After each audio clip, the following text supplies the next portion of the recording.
Thomas Jefferson did not mean me.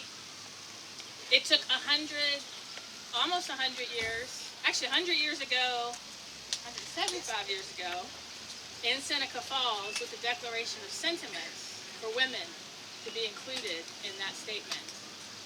It took a lot longer for women to be able to vote, but the first women's rights convention in our history that began the long march towards true equality began in Seneca Falls.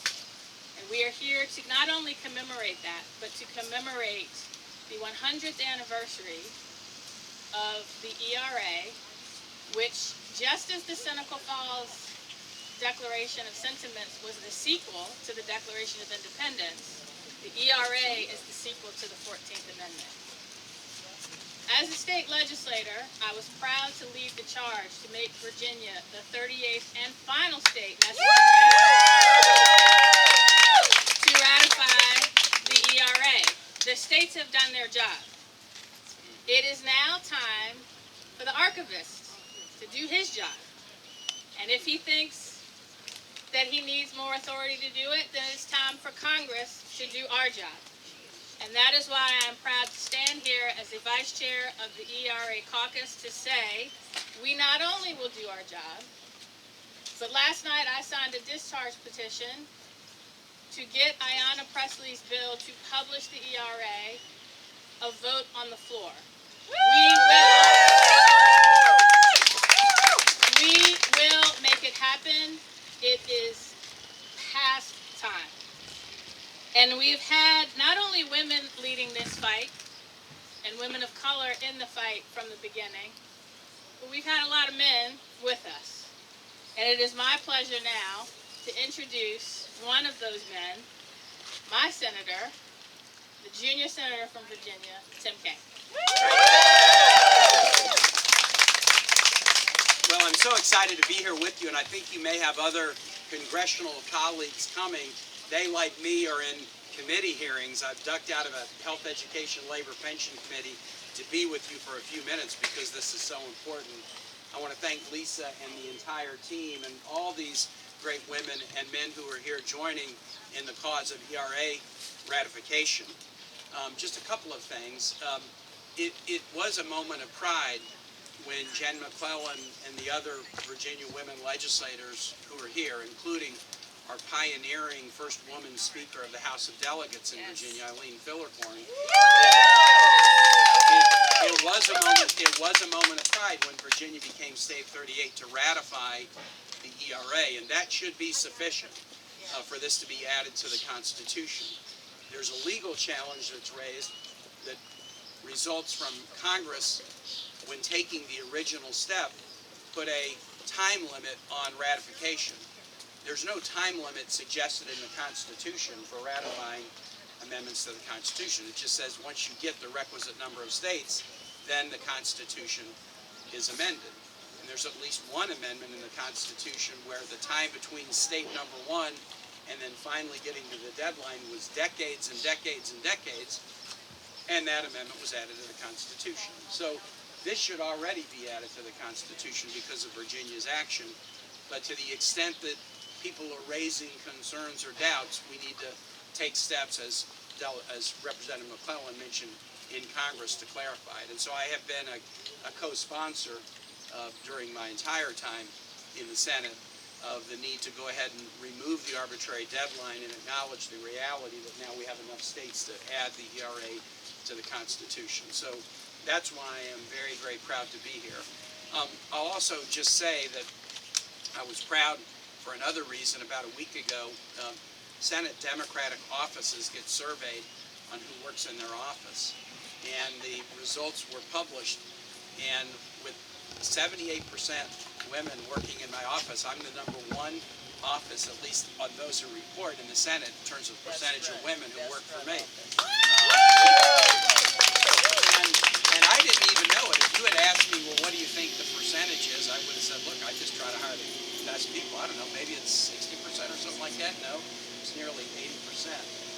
Look, we all do better when we open up opportunities for everyone. And we know that throughout our history, opportunities for women in this country have been circumscribed. often by law and often by custom. And even when the laws get clear, that doesn't necessarily mean that opportunities are equal. I'll give you an example. The U.S. is a great country for women in many ways, but there are also areas where we really fall behind. How about the percentage of women that serve in this building, in the House and Congress? If you look internationally at the percentage of women in national parliamentary bodies, the U.S. at about 25, 26%. We're not leaders, not by a long shot. There are jurisdictions in many different continents where over 40%, over 50%, over 60%. And so we lag behind. When I last checked, the United States was still behind the global average. We are below average in the representation of women in Congress. And so for those who wonder, well, is the ERA still needed? Is this still a matter that needs attention? I offer you Exhibit A. The leaders that run the Article I branch of this country still don't look like the electorate looks. We're good at a lot of things. We have not proven well at electing women to the highest federal leadership positions, President and Congress. And so what the ERA movement does is shines a spotlight on our need to go farther. And you know, God help us as a nation if we ever wake up one morning and say, well, we don't need to go farther. I think that is a wonderful thing about who we are, is when we're true to ourselves and when we orient by that equality North Star, we always find that we have more to do. Sailors can orient by the North Star, they never get there. We can orient by the equality North Star, we'll never get there. But because we're human and we're imperfect, but when we choose that as our orientation point, we do better and better and better, and that's what this ERA movement is about. I need to go back to my health committee meeting, so I'm going to hand it. Can I hand it to you, Lisa, to be the MC for the remaining speakers who will follow me? Thank you for the support of your office. Absolutely. Thank you. Hello, Equality Warriors. Welcome, welcome. Thank you for coming out and being here in this heat. I think right now we're waiting for Representative Presley.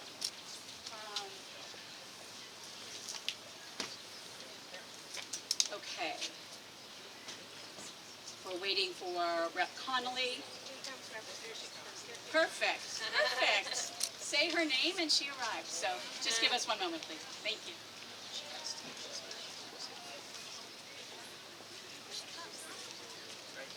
Here she is.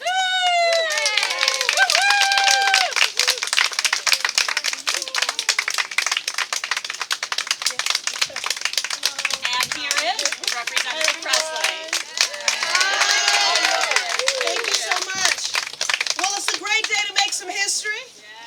It's what we women do. Good morning, Movement family. It is so good to be here with you on this morning, on the eve of the 100th anniversary of the Equal Rights Amendment. For nearly a century now, this broad, diverse, intersectional coalition of justice seekers has been organizing and mobilizing to enshrine gender equality into our Constitution, because constitutional equality is powerful and it is long overdue. How long have we been waiting? Too long! That's why we've been using every tool and every power at our disposal to get the ERA over the finish line. The power of the pen, writing legislation to remove the arbitrary barriers that have prevented the ERA from being ratified and affirming it as a 28th Amendment. We've used the power of convening, launching the first ever Congressional ERA caucus, shout out to Cori Bush, to mobilize within Congress to advance this priority forward.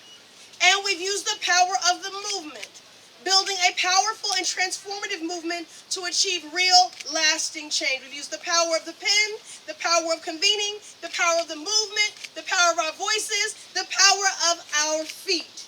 Just this week, I was proud to formally file a discharge petition to compel the House. Somebody from my team get the number on where we are on the discharge, because we're rocking and rolling on that thing. Somebody, can we find out? Anybody know? Getting close to 200. Okay, we're almost at 200. So we filed formally a discharge petition to compel the House, that's so nice, to force a vote on H.J. Res. 25, our resolution to remove the congressional deadline on ratification and affirm the ERA as the law of the land, like 80% of countries have done around the globe.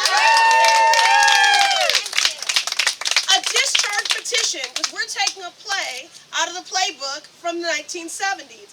A discharge petition was actually how the ERA first passed the House in the 1970s. We're being exhaustive in this fight because there's so much at stake. Equal pay, LGBTQ and trans rights, reproductive freedom, and our very humanity. Again, we are fighting, we are organizing, we are demanding. There's nothing charitable or benevolent about this. This is a matter of reciprocity. We have been critical to this democracy on the ballot, at the ballot box, contribute to civic life, culture, our economy. This is reciprocity. This is what we are due. This is what we are owed. They have tried to relegate women to a second-class status in this country, the freedoms that most people enter this country with as a birthright. We have to legislate for.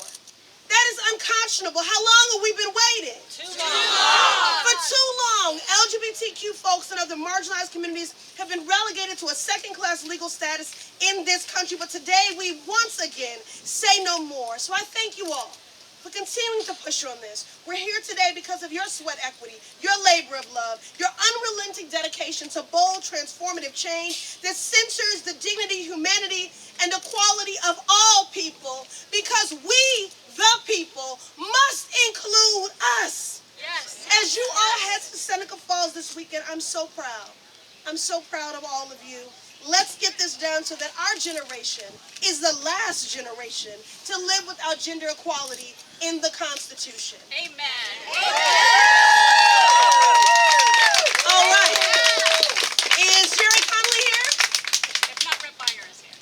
Okay, wonderful. Rep Byer, please join us at the mic, and I'm terribly sorry. I don't have to catch up live. Okay. Thank you. Thank you so much. Thank you. Oh, you look so cute. All right, bye, everyone. Thank you. I just came to look for the bus. I'm the woman here old enough to remember Ken Kesey, the Merry Pranksters, and their bus. But that was back when we actually put the ERA through the U.S. Congress. You know, my grandmother was a suffragist at Bryn Mawr in the 1915, 1916, 1917, where she got in enormous trouble for taking those young women to go protest for the Equal Rights Amendment and for the vote. I've just been so proud as a Virginian to know that we were the 38th state back in 2020 and actually passed. America was born on a farm in Virginia, and it only makes sense that the Equal Rights Amendment finally became real in Virginia due to the incredible people standing with me right here. So thank you so very, very much. You know, and I'm so pleased to be, I haven't had this much fun since I was at Wellesley.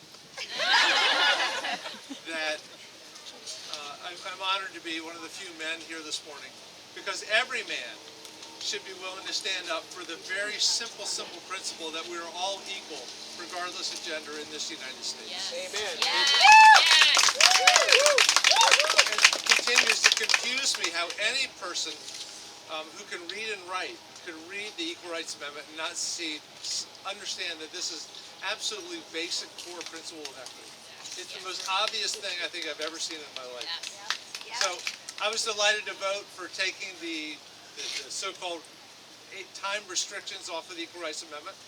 We've done it before. We probably won't do it in this particular Congress because of the leadership, but we have to continue to fight again and again and again until this is actually the law of the land. Although I confess I'm in probably the majority that believes it is already the Constitution. Right. But until we get it authorized over at the archives, we have to continue to fight. But I want to thank Lisa Scales and all the wonderful women, including the first woman Speaker of the Virginia House of Representatives, who made this happen. And I certainly hope we're not here 100 years from now for the second anniversary of this, that we continue to push forward. And thank you for all of your leadership to actually make what should be obvious to all a reality in our law. So thank you very much.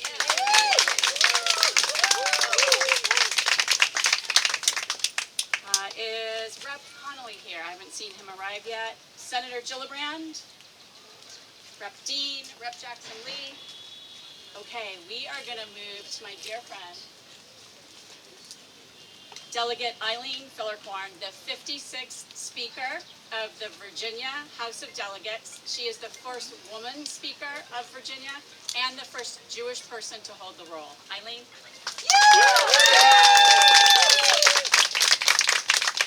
Wow, such energy and excitement. I am so thrilled to be with you all. And Lisa, thank you. Thank you so much for your leadership, for your vision, and continued relentless support for this important issue and so many others. We wouldn't be here without you. And I'm so excited to think that all of you are going to be on this bus. How exciting. Congregating together here for a kickoff and then traveling together in support of something that is so important. And I would be remiss if I didn't start by thanking those of you that have been in the fight long before so many of us. And so thank you for shining the light, for speaking out, and for doing what you have done to bring us to where we are today. So I am thrilled to be here. I'm so excited for you all to have this journey, this journey of equality, shall we say, or do we say. I am Eileen Fillercorn, and I'm a member of the House of Delegates. I've been since 2010, and I'm proud to have served as the first woman speaker in the 400-year history of the General Assembly. So it was centuries where the leadership was all male. Having that opportunity was just really incredible because of some of our incredible support here. We have Senator Jennifer Boysko, Delegate Kathleen Murphy, and probably others, but we were really able to move things forward. The reason that Democrats were able to govern after a generation of not governing was due to you all, and due to the fact that you are elevating and highlighting issues that are so important and near and dear to us every single day.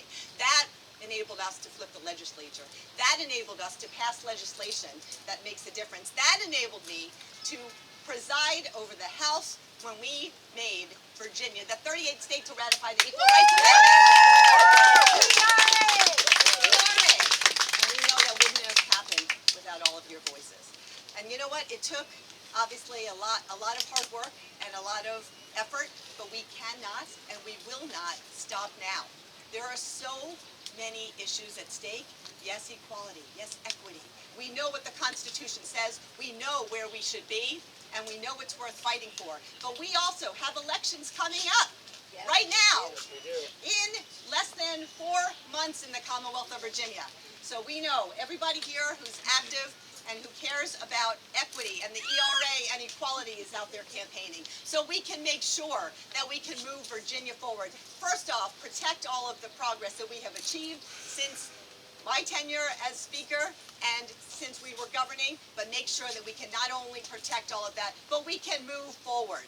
And right now, we have an opportunity also to enforce and ensure that Congress acts so that we can get the equity and equality that we so deserve. So I thank you all for being here today. It's very hot, I know. Enjoy this journey for equality and equity. Enjoy the trip. Thank you all for your support. Let's move on. Thanks so much.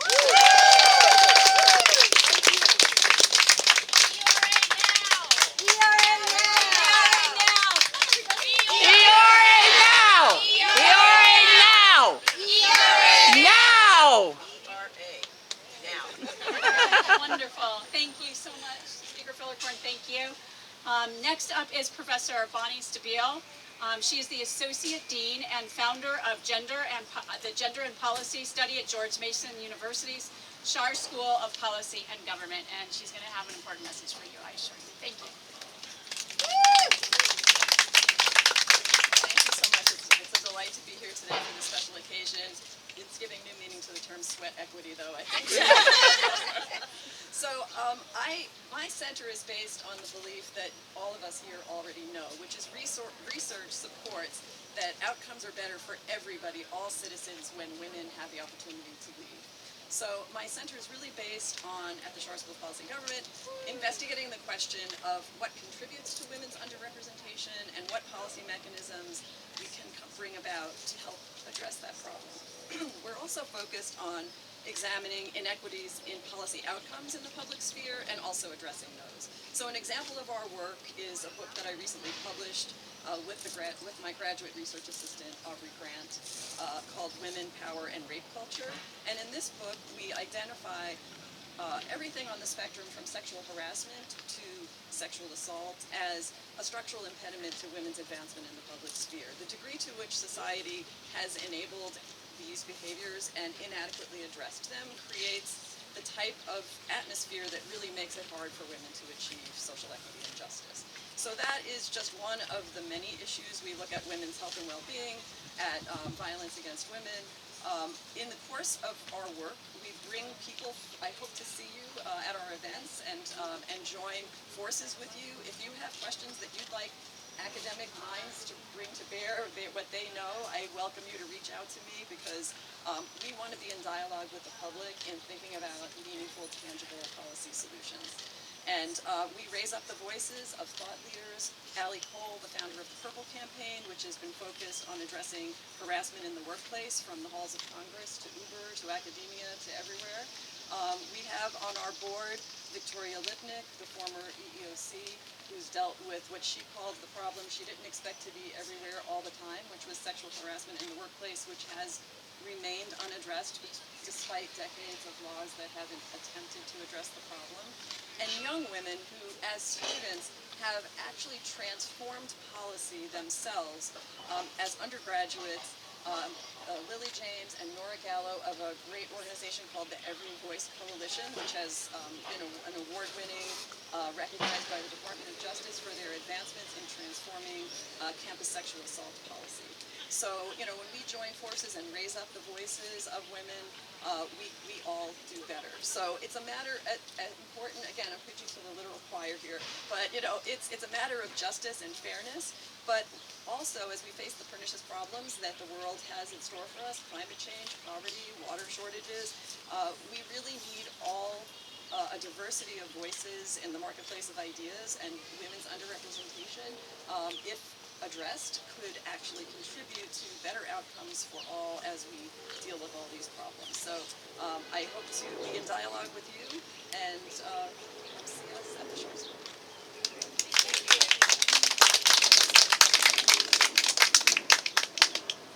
And there is a direct connection between women's lack of equality and the violence we experience. And I think that's an important part of the ERA that can help support women and LGBTQ people. That said, I'd like to welcome Zakiya Thomas to the podium. She is the president and CEO of the ERA Coalition and the Fund for Women's Equality. Good morning. So who here is ready to get on the bus? That really wasn't enough. Can we get a little louder? Who here is ready to get on the bus? So I'm Zakiya Thomas, President and CEO of the ERA Coalition. We are a coalition of over 280 partner organizations representing 80 million people in this country. And we are all working towards the same goal. We all want equality. We all know that the U.S. Constitution was written in a time before women and people of color could write, could vote, could own land, and most of us were considered property. Even women were considered property when the Constitution was written. That's ridiculous. And our Supreme Court right now wants to take us back to that place, but we will not go back. We are here, and we're going to New York to remind people that this is our time. It's beyond time for us to have equality in the Constitution. Thank you all for being on the bus. Thank you for being here. And let's go out there and make some history.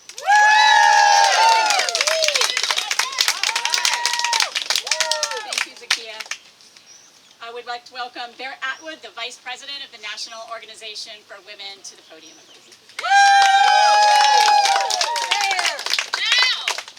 Hey everyone, I'm Bear Atwood, Vice President of the National Organization for Women. My pronouns are she, her, and I'm really excited to be going on the bus. Who's joining me?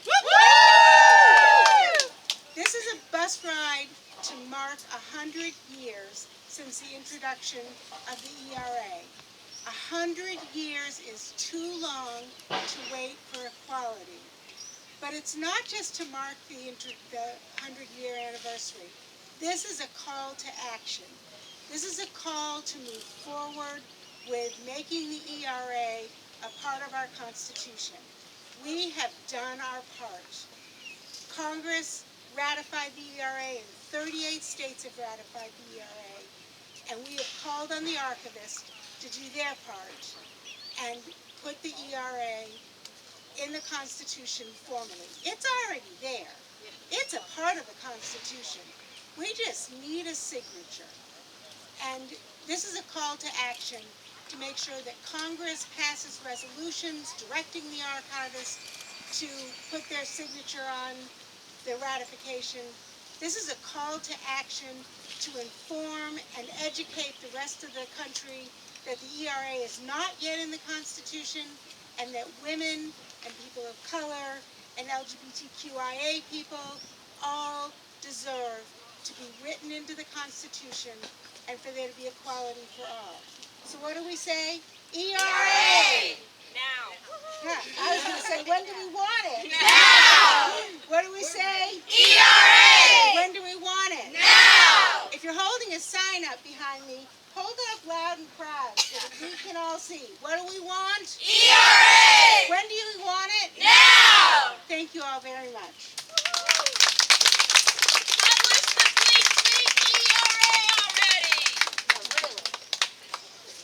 All right, next up to the podium, we realize that without an equality clause in our Constitution, we have to be concerned about the future of our youth. And it's their rights that we're fighting for today. And so with that, I want to center our youth. And to represent our youth here today is Samad Kirashi, a youth advocate with Voters of Tomorrow.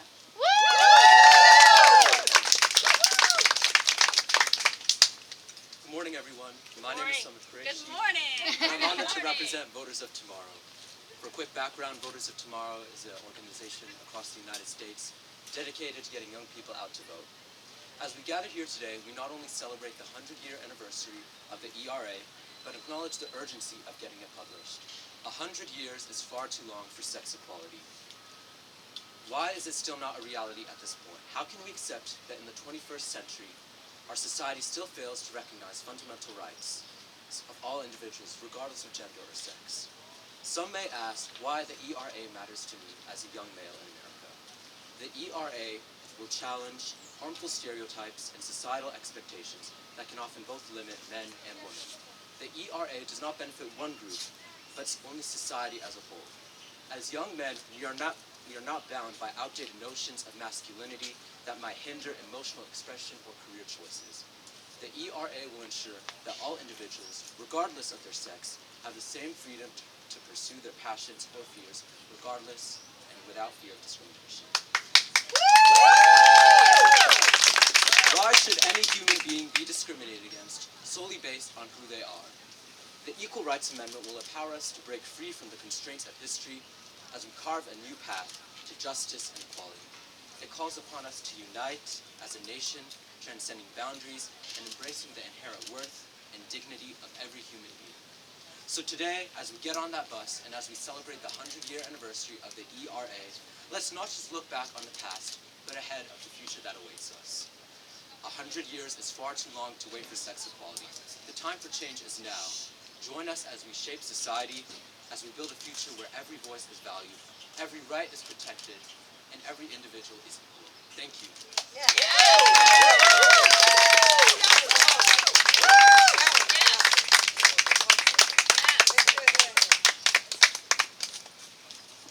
All right, so I think you heard Rep. Presley say we already have 200 signatures on the discharge petition. So, hey archivists, it is not that hard. First female archivist of the United States. She should publish the ERA and publish it now. With that said, I would like Elise Meal to close us out.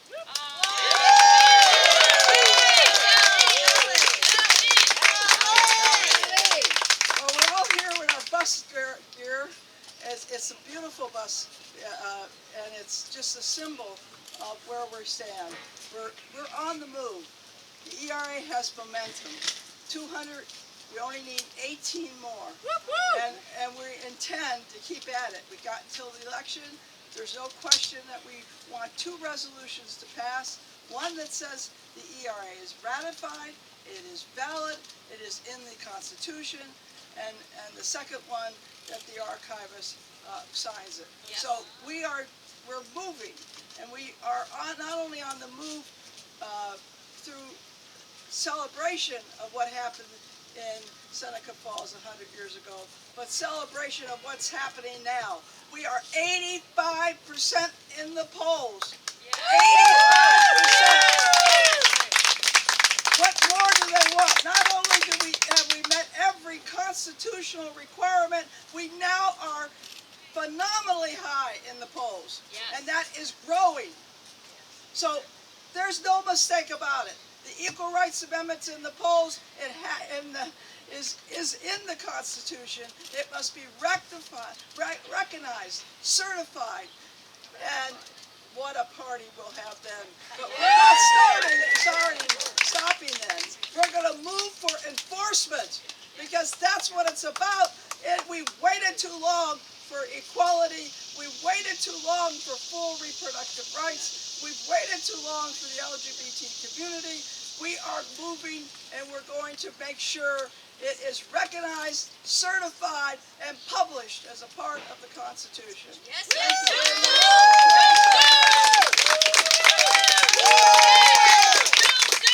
And that was Ellie Steele of the Feminist Majority. Thank you, Ellie. Yes! So you are all welcome to join us.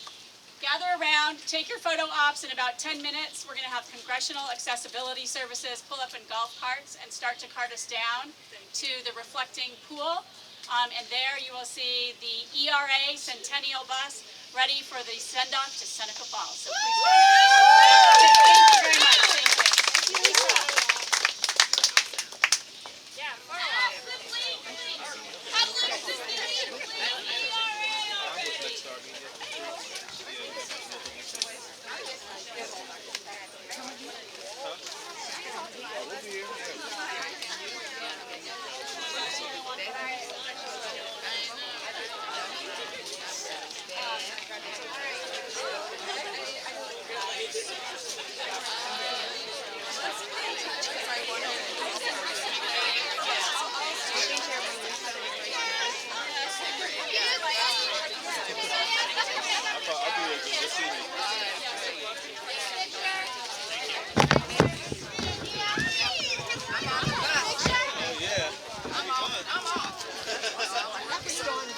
Can I just get to the wall, please?